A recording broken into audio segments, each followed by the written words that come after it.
안녕하세요. 사는 지역은 말씀드릴 수가 없었지만 저는 30대 중반에 아이 하나를 둔 엄마로 20대 젊은 시절 정말 뼈아픈 상처를 경험해야만 했습니다. 하나뿐인 남편을 큰 병으로 잃어야만 했거든요.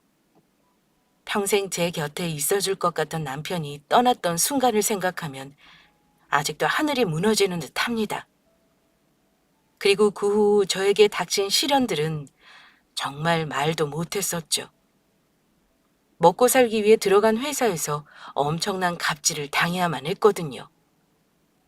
아직도 그때를 생각하면 치가 떨린다고나 할까요? 하지만 남편이 떠난 몇 년 후 저에겐 기적과 같은 일이 일어났는데요. 갑질하던 회사를 제대로 혼내주며 잃어버렸던 가족까지 찾게 되었으니까요. 저에게 어떻게 그런 일이 일어날 수 있었는지 지금도 생각하면 그저 신기하기만 합니다. 남편과 만나게 된 것은 같은 친한 친구의 소개였습니다.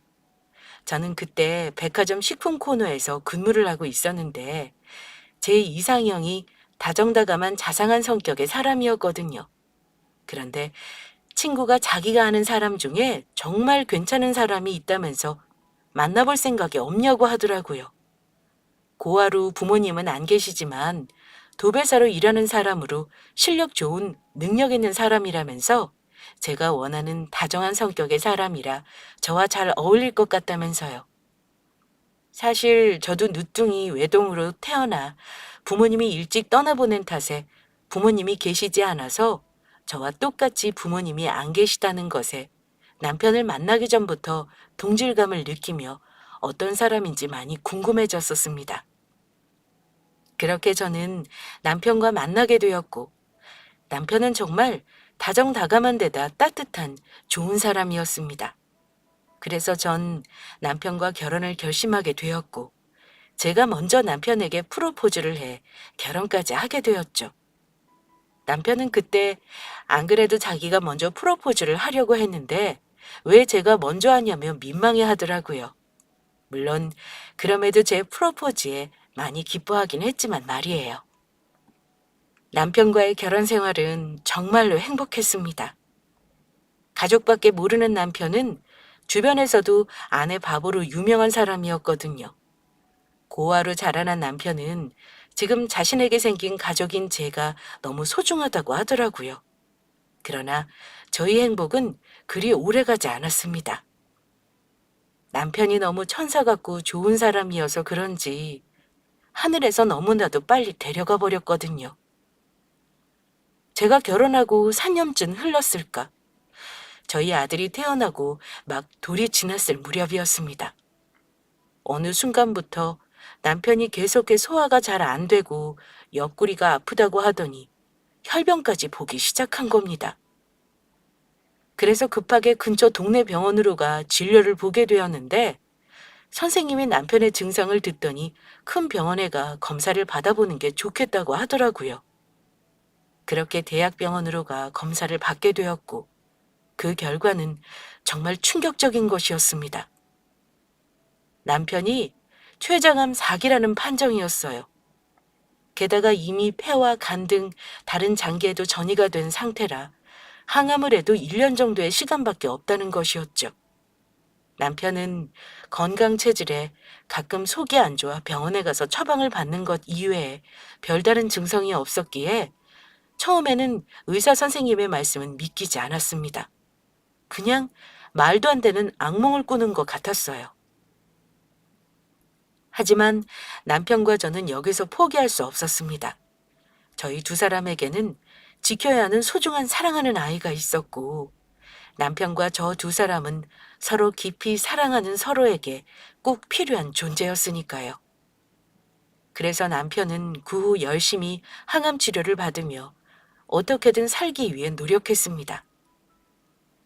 다행히 남편은 항암 치료가 효과가 있었는지 암세포도 크게 줄어들고 있었고 저희에게 희망이 생기는 듯 했죠. 그러나 그도 잠시 남편의 상태는 다시 악화하기 시작했습니다. 그러던 어느 날 남편은 비쩍 마른 몸으로 저에게 이야기하더라고요. 여보, 나 우리 지훈이 대학교 들어갈 때까지만이라도 살고 싶어. 나 지금 죽고 싶지 않아. 내가 당신이랑 우리 지훈이를 두고 어떻게 떠나? 여보, 나 아직 죽는 게 두렵고 너무 무서워. 나도 그래. 나도 당신이 떠나는 게 두렵고 너무너무 무서워. 당신 없이 이 세상을 나보고 어떻게 살라고. 나도 당신이 우리 지은이 대학 갈 때까지만이라도 떠나지 않고 내 곁에 살아줬으면 좋겠어. 그러니까 자기야, 어떻게든 살아. 어떻게든 살아서 우리 지훈이 대학 가는 것도 보고 결혼해서 자식 낳는 것도 보면서 예전처럼 행복하게 살자. 지훈 아빠, 나 두고 가지 마. 여보, 내가 열심히 노력해 볼게. 어떻게든 버텨서 내가 당신이랑 우리 지훈이 곁에 있을 거야. 지훈 아빠.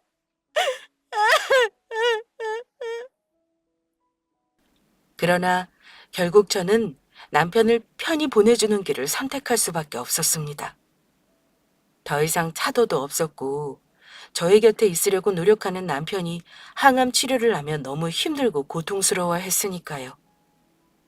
짧은 시간이라도 남은 시간 남편과 아이 그리고 저 이렇게 세 식구서 행복하게 보내자는 생각이었죠. 그래서 남편이 지내는 병원도 호스피스 병원으로 옮기게 되었어요. 그러던 어느 날인가 그날은 날씨도 좋고 하늘도 맑은 날이었는데 그래서 그런지 남편이 컨디션이 매우 좋아 보이는 날이었는데 남편이 살며시 저에게 이야기하더라고요. 여보, 내가 당신이랑 지훈이만 남겨놓고 먼저 가서 미안해. 그래도 내가 하늘에서 당신이랑 우리 지훈이 지켜줄 테니까 아무 걱정하지 말고 잘 지내야 해. 내 몫까지 당신이랑 지훈이가 행복하게 열심히 살아줘. 그리고 지훈이가 사람 말을 알아들을 수 있는 나이가 되면 내가 얼마나 지훈이를 사랑했는지 꼭 이야기해줘. 아빠는 영원히 지훈이 사랑한다고. 그래, 꼭 그렇게 이야기해줄게. 우리 지훈이 꼭 누구보다 행복한 아이로 키울 테니까. 그러니까 여보, 아무 걱정하지 말고 우리 남은 시간 행복하게 잘 지내자. 그래, 그러자. 다 나은 사람처럼 컨디션이 좋아 보이던 남편은 다음날 갑자기 혼수 상태에 빠지게 되었습니다. 그리고 다시는 눈을 뜨지 않았죠. 누구보다 편안한 모습으로 저희 곁을 떠났어요. 그래도 아주 조금이긴 하지만 생각보다 저희 곁에 오래 머물러준 남편에게 고마울 따름이었습니다. 아쉬운 점이 있다면 고아였던 남편의 가족을 끝내 찾아주지 못했다는 것이었습니다.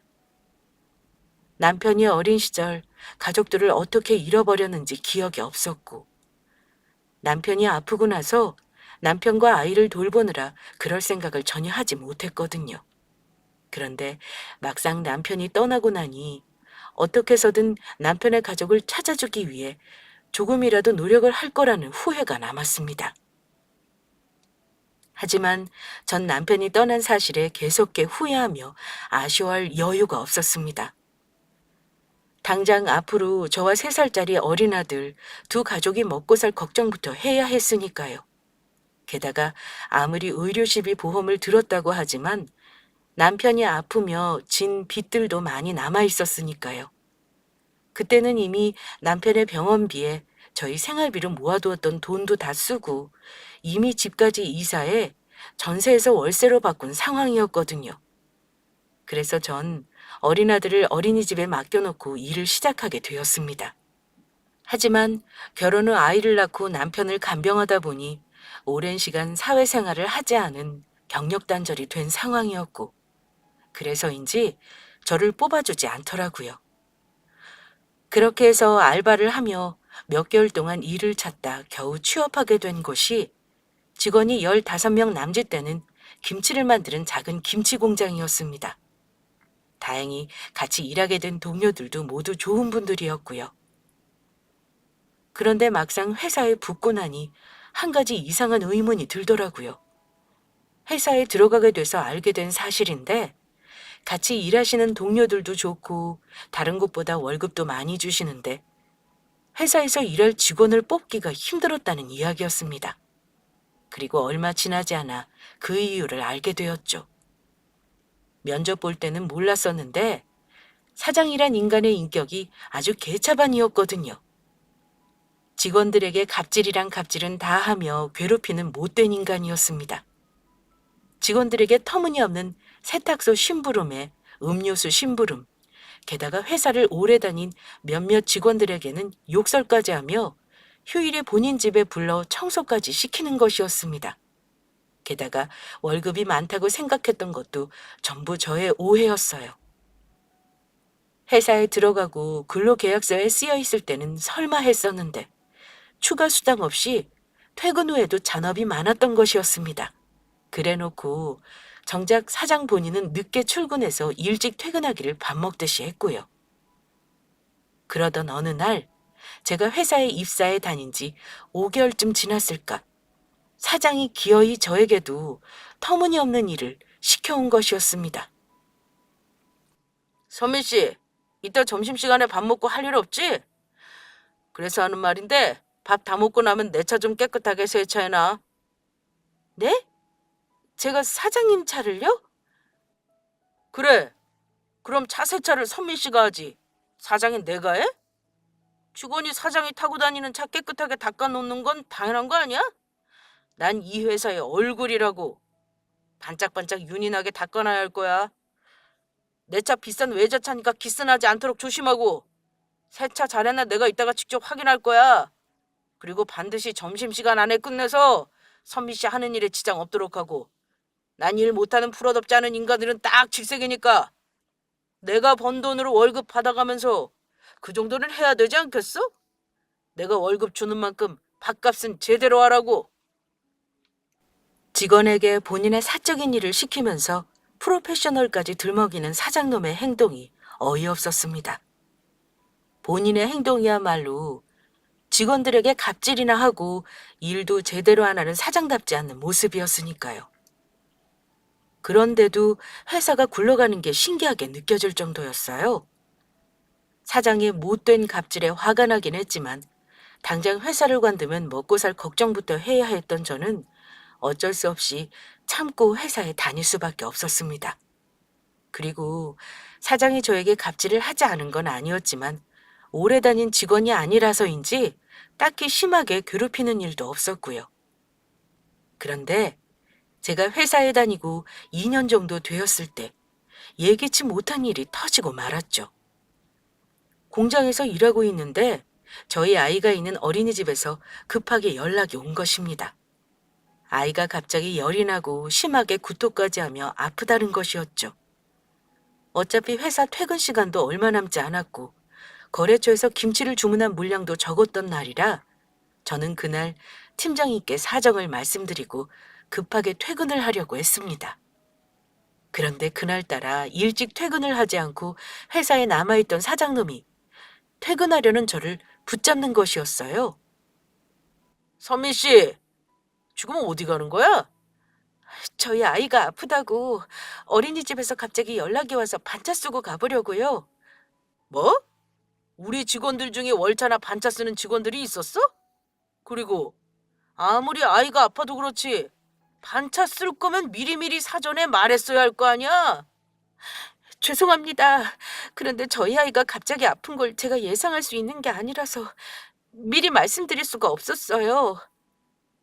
감히 하늘 같은 사장이 말하는데 꼬박꼬박 토나 달고 그래서 지금 선미 씨가 잘했다는 거야? 그리고 원래 아이들은 아프면서 크는 거야. 애가 죽을 병에 걸린 것도 아니고 그게 무슨 큰 대수라고 퇴근 시간 전에 가겠다는 거야? 반차든 뭐든 지금 나가면 선미 씨 오늘 일당 월급에서 깔 테니까 그렇게 알아. 내가 예전에도 몇 번 이야기했지. 난 프로답지 않은 것들은 딱 질색이라고. 내가 오늘 일당 빼는 게 정 싫으면 선미 씨 남편한테 연락해서 남편 보고 어린이집 가서 아이 데리고 오라고 하던지 어디 마음대로 가기만 해봐. 난 분명히 월급에서 오늘 일당 깐다고 말했다.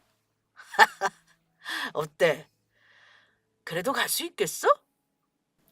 사장의 말에 저는 기가 차고 말았죠. 추가로 자주 일을 시키며 야근 수당까지 안 주는 인간이 아이가 아파 반차까지 쓰고 먼저 퇴근하겠다는 저의 말에 일당까지 들먹이며 못 가게 붙잡는 모습이 아주 치졸해 보였거든요. 그것도 퇴근 시간도 얼마 남지 않은 상황에서 말이에요. 그래서 저는 사장이 원하는 대로 해주기로 했습니다. 알겠습니다. 그러면 사장님이 원하시는 대로 오늘 일당은 제 월급에서 제외해 주세요. 그러면 되는 거죠? 제가 오늘 할 일을 안 하고 가는 것도 아니고 아무리 먹고 살자고 하는 일이지만 전 무엇보다 제 아이가 더 중요해서요. 그러면 이만 가보겠습니다. 뭐야? 지금 내가 잘못 들은 건가? 너 사장이 이렇게까지 말했는데 네 아프다고 지금 가보겠다고? 네. 어차피 오늘 제가 한 일 일당에서 제외한다고 하셨으니 굳이 제 시간 뺏기면서 더 여기 있을 필요 없는 거죠? 그럼 이만 가보겠습니다. 그러면 사장님도 좋은 저녁 보내세요. 야, 야! 어디가? 야! 전 그날 아이를 데리러 어린이집으로 달려가면서 생각한 것이 있었습니다. 아무리 월급을 많이 줘도 갑질을 하며 저희 아이를 제대로 돌볼 수 없는 곳에서는 더는 참고 다니기 힘들다고요. 조금 월급이 적더라도 내 아이를 제대로 볼 수 있는 회사를 알아보자는 마음이었어요. 남편과 저 사이에서 태어난 저희 아이를 지키는 것이 저에게 무엇보다 소중했으니까요. 물론 아직 한참 남아있는 빚이 있었고 그러면 당연히 생활이 조금 어려워지겠지만 지금보다 어떻게든 더 아껴 살며 집에서 할 수 있는 부업을 알아보자는 생각이었죠. 그렇게 하면 어떻게든 지금의 상황들을 정리하며 해결이 될 것 같았거든요. 어딜 가서 일하던 지금 직장에서 갑질을 당하며 고생하는 것보다는 나을 거란 생각이었습니다. 다행히 회사에 다니며 2년 정도 경력도 쌓였고 저는 그렇게 다른 회사로 옮길 준비를 하게 되었죠. 그런데 회사에 출근한 다음 날부터 이상한 일이 벌어졌습니다. 제가 회사를 관둬야겠다고 결심한 다음 날부터 사장이 갑자기 저뿐만 아니라 직원들에게 친절하게 구는 것이었어요. 유독 저에게 신경을 쓰면서요. 일을 하고 잠깐 쉬는 오후 휴식 시간, 사장이 웬일로 커피 전문점과 빵집에서 비싼 음료와 빵을 사와 직원들에게 돌리더라고요. 그리고는 저에게 커피와 빵을 건네주며 이야기했습니다. 자, 다들 많이들 먹으라고. 전부 내가 쏘는 거니까. 특히 선미 씨 혼자 아이 키우려면 힘들 텐데 맛있게 먹고 힘내. 어제 선미 씨하고 직원들이 하는 이야기 우연히 듣게 되었는데 선미 씨 남편 죽고 혼자라며? 하이, 난 그것도 모르고 어제 괜히 잔소리했잖아. 진작 이야기하지 그랬어. 그러면 내가 신경 써줬을 텐데. 나야 아직 미혼이라 안 맞는 말일 수도 있지만 과부 마음 호라비가 다 한다고. 선미 씨가 아이 키우면서 혼자 얼마나 힘들었을지 혼자인 내가 누구보다 잘 안다고. 그러니까 선미 씨, 내가 좀 빵이랑 커피 먹고 힘내. 가끔 내 생각도 해주면서. 그리고 그날부터였어요. 다른 의미로 사장놈이 저를 괴롭히기 시작한 건 말이에요. 사장은 40대 초반의 나이에 아직 결혼을 못하고 있었는데 제가 남편을 잃고 혼자라는 사실을 알게 된 후부터 저에게 관심을 보이기 시작했던 겁니다. 회사에서도 퇴근 후에도 계속해 저에게 문자로 연락을 해왔던 거예요. 본인의 일상 사진까지 저한테 보내면서요. 한마디로 제 의사는 묻지도 않고 지 멋대로 저에게 치근덕거렸던 것이에요. 선미 씨, 오늘 날씨가 참 좋지? 그런데 선미 씨는 사랑이 뭐라고 생각해? 난 지금까지 여자랑 제대로 사귀어 본 적이 없어서 사랑이 뭔지 잘 모르겠네. 선미 씨가 나한테 가르쳐 주면 안 되나? 선미 씨, 오늘 내가 출근하면서 찍은 사진 보내준 건데 어때? 운전하면서 내 팔뚝에 잡힌 근육들 너무 남자답고 멋있지 않아? 나 요즘 혼자라 너무 외로운데. 선미 씨도 외로우면 나한테 언제든지 연락하라고. 불러만 주면 내가 바로 달려갈 테니까. 우리 외로운 사람들끼리 잘해보자고. 선미 씨 주말엔 뭐해? 괜찮으면 나랑 데이트할까? 아이도 같이 데려와도 돼. 나처럼 자상한 남자 어때? 너무 멋있지 않아? 그러니까 이제 그만 튕기고 나한테 넘어오는 게 어때? 선미 씨도 좋으니까 내가 문자 보내는 거 받아주면서 가만히 있는 거 아니야. 내 말이 틀려? 어디서 나 같은 남자 만나기 어렵다고? 그러니까 잘 생각하는 게 좋을 거야. 내가 선미 씨 회사 사장이라는 것도 잊지 말고. 답장도 안 하는데도 계속해 저에게 문자를 보내는 사장놈의 더러운 행동에 저는 안 되겠다고 생각했죠. 원래는 회사를 알아봐 붙고 나면 관두려고 했었는데 그냥 이참에 말하고 관둬야겠다는 생각이 들더라고요. 그래서 저는 인간 같지도 않은 사장님한테 문자로 한마디 해주었습니다. 사장님, 이러는 거 불편하니 다시는 안 하셨으면 좋겠습니다. 저는 사장님과 개인적으로 인연 맺을 생각이 전혀 없으니까요. 자꾸 이렇게 못살게 괴롭히시면 전 사장님 전화랑 문자 차단할 수밖에 없습니다. 뭐야? 지금 차단이라고 했냐? 이게 불쌍해서 잘해줬더니 감히 사장 전화를 차단하겠다고? 너 두고 보자. 내가 어떻게 알아? 앞으로 너 회사 생활 좀 힘들어질 거다. 내가 반드시 꼭 그렇게 만들어줄 거니까. 아, 그러세요? 어디 할 수 있으면 얼마든지 해보세요. 저도 가만히 있지 않을 테니까. 사장은 제 답장에 화가 났는지 바로 저에게 전화를 걸어오더라고요. 하지만 전 사장놈의 전화를 받지 않았고 사직서를 준비해 다음날 회사에 출근하게 되었습니다. 사장을 보자마자 사직서를 던지고 나올 생각이었죠. 그런데 회사에 출근하자 사장은 저한테 언제 그랬냐 싶게 평소처럼 행동하며 직원들에게 하나하나 신경 써주는 척 안 하던 짓까지 하더라고요. 그리곤 갑자기 아침 회의 시간에 직원들에게 이야기하는 것이었어요. 오늘은 일을 일찍 끝내고 비싼 곳에 가서 좋은 저녁을 사주겠다면서 직원들과 평소 잘 하지도 않던 회식을 한다는 것이었죠. 게다가 그 회식 자리에서 그동안 고생한 직원들에게 특별 보너스까지 챙겨주겠다고 이야기하더라고요. 사장이 일찍 일을 끝내며 회식을 하자는 말보다 특별 보너스를 주겠다는 말에 동료들 모두 좋아했습니다. 그러니 그 앞에서 제가 사장에게 갑자기 바로 관두겠다는 이야기를 할 수가 없겠더라고요. 사장놈의 치졸한 성격에 제 행동에 괜스레 기분이 상해 직원들에게 보너스를 주겠다는 말 자체를 아예 취소할 수도 있는 것이었으니까요. 그런데 사장이 말을 마치고 저한테 말을 걸어왔습니다. 설마 선미 씨, 오늘 직원들 전체 회식인데 아이 때문에 일찍 간다고 하는 건 아니겠지? 회식도 일의 연장이라는 걸 잊지 마. 그리고 선미 씨가 하면 오늘 회식이고 보너스 취소니까 그렇게 알고. 내 말 명심하는 게 좋을 거야. 전 어쩔 수 없이 어린이집에 전화를 해 조금 늦게 아이를 데리러 가게 될 것 같다고 이야기했습니다. 그렇게 해서 모두 일찍 일을 마치고 회식을 하러 가게 되었는데 사장놈이 사주겠다는 비싼 곳은 바로 삼겹살집이었습니다. 그것도 가격 저렴한 냉동 삼겹살 말이에요. 사장놈은 삼겹살을 시키고 직원들에게 보너스를 나눠주기 시작했는데 다른 직원들한테 보란 듯이 보너스를 나눠주면서 저는 쏙 빼놓는 것이었습니다. 누가 보아도 제가 사장놈의 마음을 거절한 일로 저에게 복수하려는 심보인 게 눈에 보였습니다.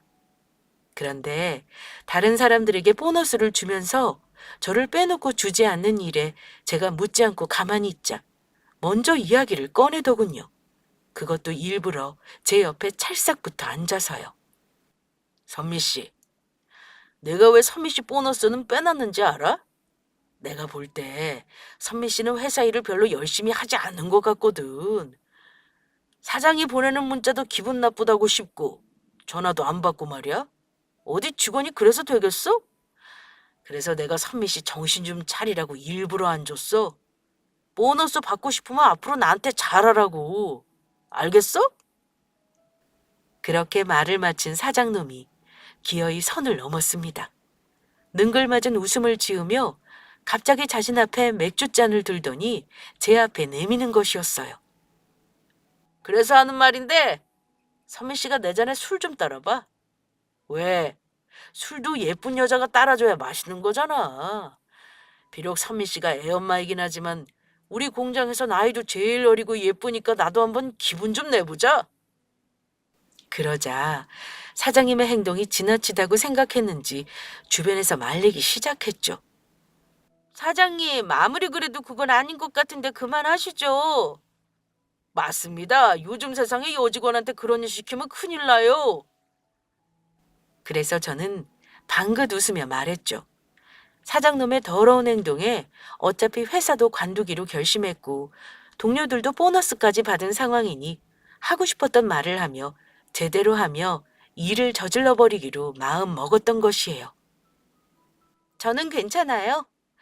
우리 사장님이 따라달라고 하는데 당연히 따라드려야죠. 그런데 제 말을 어떤 뜻으로 받아들였는지 사장놈이 얼굴까지 붉히며 좋아하더라고요. 진짜야? 우리 선미 씨가 정말로 나 술 따라주는 거야?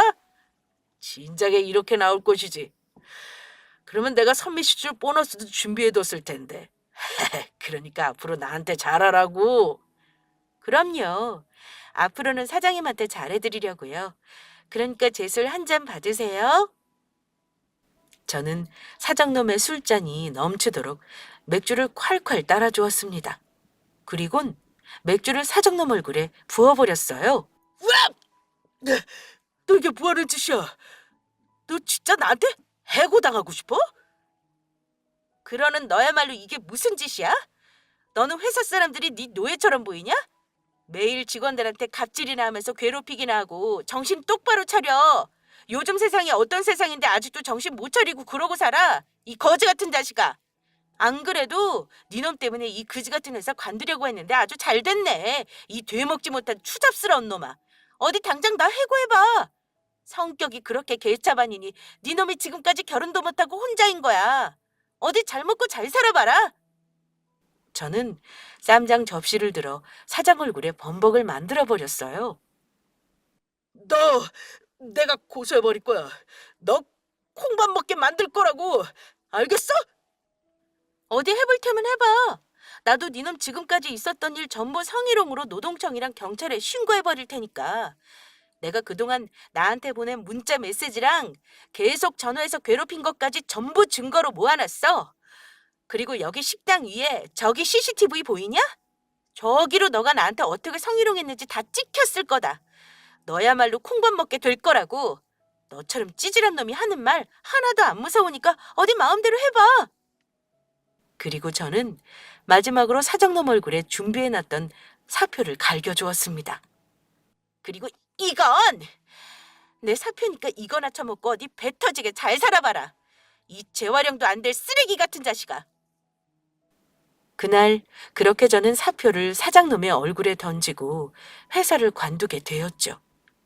그런데 막상 회사를 나오고 나니 겁이 나지 않았던 것은 아니었어요. 혹시 저를 아무 곳에서도 뽑아주지 않으면 어쩌나 걱정이 되었죠. 그런데 죽으라는 법은 없는지 다행스럽게도 제가 사는 지역의 유명한 김치 공장에서 생산지 직원을 뽑는다고 인터넷에 공고가 올라왔습니다. 제가 다니던 작은 김치 공장과는 비교가 안 될 정도의 큰 회사로 사장님이 여자분이라 그런지 여성 친화적인 기업으로 복지가 좋기로도 유명한 곳이었죠. 그때가 코로나가 막 유행할 시기였는데 그래서인지 사람들이 밖으로 나가지 않아 집에서 식사 시간이 늘며 김치의 매출이 늘어 추가로 사람을 뽑게 되었다는 것이었어요. 그래서 저는 망설이지 않고 제 경력을 살려 여자 사장님이 계신 김치 공장에 지원을 하게 되었습니다. 다행히 얼마 지나지 않아 면접을 보러 오라는 연락을 받게 되었죠. 그런데 면접 당일 전 큰 문제에 부딪히고 말았습니다. 코로나로 어린이집이 임시 휴업을 하면서 저희 아이를 봐줄 곳이 없었던 것입니다. 지인들에게 부탁을 하려고 해도 모두 일을 나가는 직장인들이니 딱히 아이를 맡아줄 사람도 없었고요. 그래서 전 결국 어쩔 수 없이 5살 아이의 손을 잡고 부랴부랴 면접을 보러 회사로 찾아가게 되었습니다. 꼭 다니고 싶던 회사라 쉽게 포기할 수 없었거든요. 그런데 면접을 보기 위해 아이를 데려온 저를 보며 모두 쳐다보며 이상하게 생각하더라고요. 그리고 순서대로 사람들이 하나씩 면접을 보며 저 또한 면접을 보러 면접장 안으로 들어가게 되었습니다. 면접관들이 3분이 앉아 있었는데 회사 면접장에서 아이를 데려온 저를 보며 면접관 분들이 조금 당황한 듯 보였습니다. 그래서 저는 면접관 분들에게 사과부터 해야 했죠. 죄송합니다. 코로나 때문에 어린이집이 임시 휴업을 해서 아이를 데리고 올 수밖에 없었어요. 그러자 거기서 제일 높으신 분으로 보이는 여성분이 말씀을 하시더라고요. 회사에 지원하며 인터넷으로 회사 홈페이지를 확인해 봤는데 회사 사장님으로 보였습니다. 아니에요.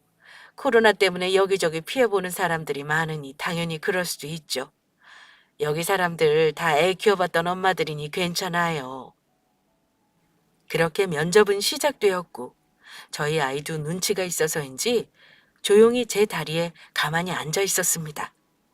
하지만 제가 면접을 보는 동안 심심했는지 저희 아들이 손에 든 장난감으로 장난을 치다가 자기 목에 걸려있는 목걸이를 잡고 장난을 치기 시작했습니다. 그런데 저희 아들이 목걸이로 장난치는 모습을 보던 사장님이 놀라 가만히 지켜보더니 저에게 떨리는 목소리로 묻는 것이었어요. 저 미안한데 아이 목에 걸린 목걸이가 누구 건가요? 괜찮으면 저한테 알려줄 수 있나요? 아, 면접 중에 이런 말씀 드려도 되는 건지 모르겠지만 이 금목걸이는 저희 남편이 남긴 유품이에요. 저희 남편이 사실 고아여서 보육원에서 자랐는데 부모님이 해주셨던 건지 남편이 보육원에 오기 전부터 차고 있던 목걸이라고 해요. 그래서 저희 아들한테 아빠 잊지 말고 기억하라고 목에 걸어줬어요. 남편이 저희 아이 3살 때 췌장암으로 세상을 떠났거든요. 제 말에 사장님은 벌떡 일어나더니 저희 모자에게 가까이 다가왔습니다.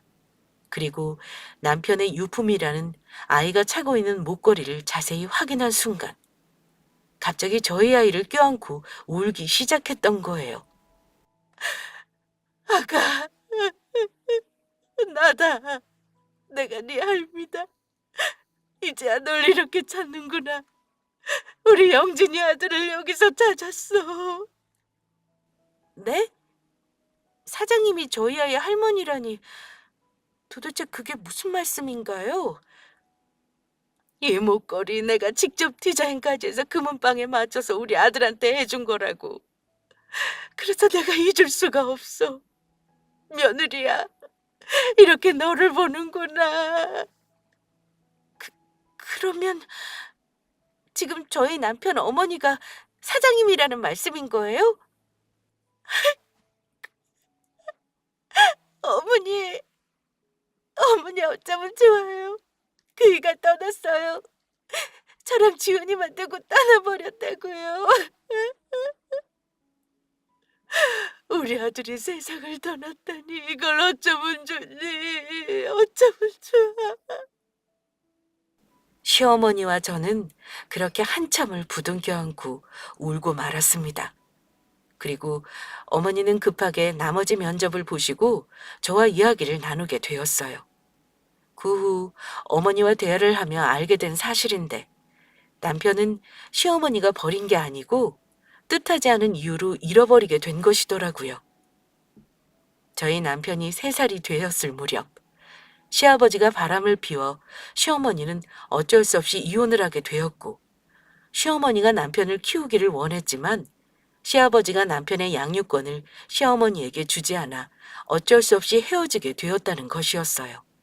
그래서 남편은 시댁에 맡겨져 키워지게 되었는데 어린 남편이 시어머니가 보고 싶다며 집 밖으로 나갔다가 잃어버리게 되었다는 이야기였죠. 시아버지가 남편을 잃어버렸다는 소식에 시어머니는 제정신이 아니었고 몇 년을 미친 사람처럼 남편을 찾아다녔다고 해요. 그러나 결국 남편을 찾을 수가 없었고 시어머니는 남편을 계속해 찾고 반찬 가게를 하며 김치를 팔게 되었는데 입소문이 나면서 지금의 김치 공장까지 세워 크게 성공하게 되었다고 합니다. 시아버지는 이미 돌아가신 후고 시어머니는 지금까지 남편을 찾는 일을 포기하지 않고 있었다고 하더라고요. 그래서 이미 실종자 가족 지원센터에 당신 유전자까지 등록해 놓은 상태였다고 합니다. 저는 남편의 간병을 하며 또 아이를 돌보며 먹고 사느라 정부에서 실종자 가족 지원센터를 운영하고 있다는 사실을 알지 못했고요. 며느라가 그동안 고생 많았지? 하지만 앞으로는 걱정하지 마라. 내가 아가 너랑 우리 손주 전부 책임져 줄 테니까. 우리 영진이한테 해주지 못한 거 아가 너랑 우리 손주한테 원 없이 해주며 살 거다. 그러니 우리 앞으로 행복하게 살자. 네, 어머니 고맙습니다. 사실 저랑 지훈이 남편한테 남편 목까지 행복하게 열심히 살기로 약속했거든요. 그러니까 어머니 말씀대로 우리 행복하게 살아요. 그래, 그러자. 그런데 지훈이랑 둘이 살면서 뭐 힘든 일은 없었어? 우리 영진이 떠나고 둘이 별탈 없이 잘 살았던 거야? 시어머니의 물음에 머뭇거렸던 것도 잠시. 전 살아생전 남편과 어떻게 지냈는지 어머니께 자세히 이야기해드리며 남편이 떠나고 어떻게 살아왔는지 말하게 되었습니다. 그래서 전 직장에서 저를 괴롭히던 사장님의 이야기까지 하게 되었고요. 그런데 어머니가 제 이야기에 깜짝 놀라시더라고요. 알고 보니 제가 다니던 전 직장인 김치 공장을 시어머니께서 인수하기로 했다는 것이었어요. 시어머니 김치 사업이 잘 돼 공장을 확장할 계획을 세우던 중 어머니 회사 근처에 망해가는 김치 공장이 있다는 이야기를 듣게 되었고 그게 바로 제가 다니던 전 직장이었던 것입니다. 그래서 지금 저희 전 직장 사장과 공장을 인수할 이야기가 오가던 차였다는 것이었습니다. 그런데 어머니는 사장놈이 저에게 어떻게 갑질을 했는지 이야기를 듣던 중 분노하고 말았죠. 괘씸한 놈. 내가 공장을 사주겠다는 이야기에 굽신거리며 좋은 사람인 척 연기를 하더니 뒤에서는 사람들 못살게 굴면서 못된 짓을 하고 있었어. 그것도 감히 우리 며느리한테. 내가 그놈을 가만두지 않을 거야. 우리 며느리 괴롭힌 놈 회사 사줘서 잘 사는 꼴 내가 절대 못 보지. 아주 패가 망신해서 개망신 당하는 꼴 내가 포기할 거야. 아가, 너는 아무 걱정하지 말고 이 시어미만 믿고 있거라. 내가 전부 해결해 줄 테니까. 그 이후 시어머니께서 전 직장 사장놈을 조사하며 알게 된 사실인데 사장놈이 무슨 이유에서인지 진 빚이 많더라고요. 게다가 다른 김치 회사들은 매출이 늘어갔지만 사장놈의 회사만 자꾸 매출이 떨어졌었나 봅니다. 제가 다닐 때도 일하는 것 비해 제품이 팔리지 않는다고 생각을 하긴 했었거든요. 그런데 전 회사에 다니며 느낀 거지만 갑질한 사장놈의 회사는 망할만 했다는 생각이었습니다. 한동안 김치 판매가 잘 되었던 때가 있었는데 그때 가격은 올리면서 점점 안 좋은 재료들을 쓰는 것도 모자라 김치 안에 들어가는 재료들도 줄이기 시작했으니까요. 그때도 이렇게 맛없는 비싼 김치를 누가 사 먹나 싶었는데 결국 욕심만 부리다가 망하게 생긴 것이죠. 그러니 사장놈은 회사가 점점 장사도 안 되고 자신이 진 빚을 해결하기 위해서라도 공장을 팔아야만 했던 것이었습니다. 그리고 어머니는 저와 이야기가 있고 난 뒤 며칠 후 저희 전 직장 사장놈을 혼내줄 때가 되었다고 생각했는지 사장놈을 회사로 부르게 되었습니다. 그리고 어머니와 제가 있는 대표 이사실로 사장놈이 오도록 만들었죠. 사장놈은 대표 이사실로 들어오면서 생각지도 못한 제가 있는 모습에 몹시 당황한 눈치였습니다. 그러면서 제가 이곳에서 일을 하게 되어 시어머니와 함께 있다고 생각한 건지, 혹시 제가 시어머니한테 말을 옮기며 사장님의 회사에 대해 이상한 소리를 했을까봐 걱정하는 눈치였죠. 서민 씨, 회사 간두더니 여기 회사로 온 거였어? 오랜만에 보니 반갑네. 근데 차 사장님 무슨 일로 저를 회사까지 불러보자고 하신 건가요? 뭐 그리 특별한 일은 아니고 아무래도 박 사장네 회사 인수하려고 했던 계획을 전면 취소해야 할 것 같아서 보자고 했습니다. 예? 갑자기 이제 와서 취소라뇨? 그게 무슨 말씀입니까? 알아보니 내 놈이 네 회사에서 내 새끼 못 살게 구고 괴롭힌 천하의 나쁜 놈이었더군. 그것도 모르고 내가 니놈 회사 사주면서 니놈 배만 불려줄 뻔했어. 제가 언제 최 사장님 새끼를 못 살게 굴고 괴롭혔다는 건가요? 최 사장님 자제분이 저희 회사에 다니면서 일을 하기라도 했단 말씀입니까? 그래 이놈아! 직접 보면서도 몰라? 여기 내 옆에 앉아있는 김선미가 바로 내 며느리다. 우리 아들 안사람이라고. 그런데 니놈이 우리 손주 아플 때 우리 며느리 반차 쓰고 간다고 하니 월급에서 일당까지 뺐다면서? 그것도 모자라 우리 며느리가 싫다고 하는데도 그 역겨운 면상으로 들이대면서 괴롭히고 갑질이랑 갑질은 다 했고 우리 며느리한테 직접 들었어. 그러면 저 며느리가 아니 선미 씨가 최 사장님 며느리였단 말입니까?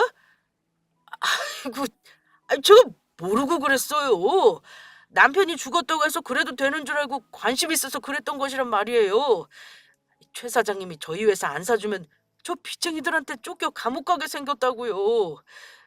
제가 사실 코인에 제가 사는 집까지 담보 잡혀 투자했다가 전부 사기당하고 말았단 말이에요.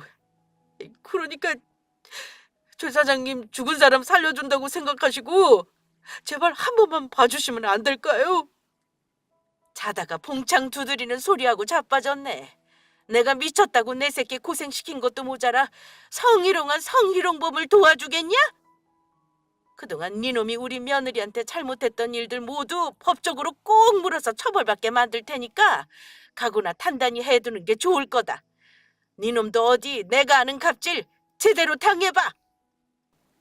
그러자 사장놈은 이번에는 저를 붙잡고 울며 매달렸습니다. 선미 씨, 아니 사모님, 제가 사모님이 누군지 모르고 그동안 주제도 모르고 까불었습니다. 제가 전부 잘못했어요. 이렇게 빌 테니까 제발 최 사장님 마음 좀 되돌려 주시면 안 될까요?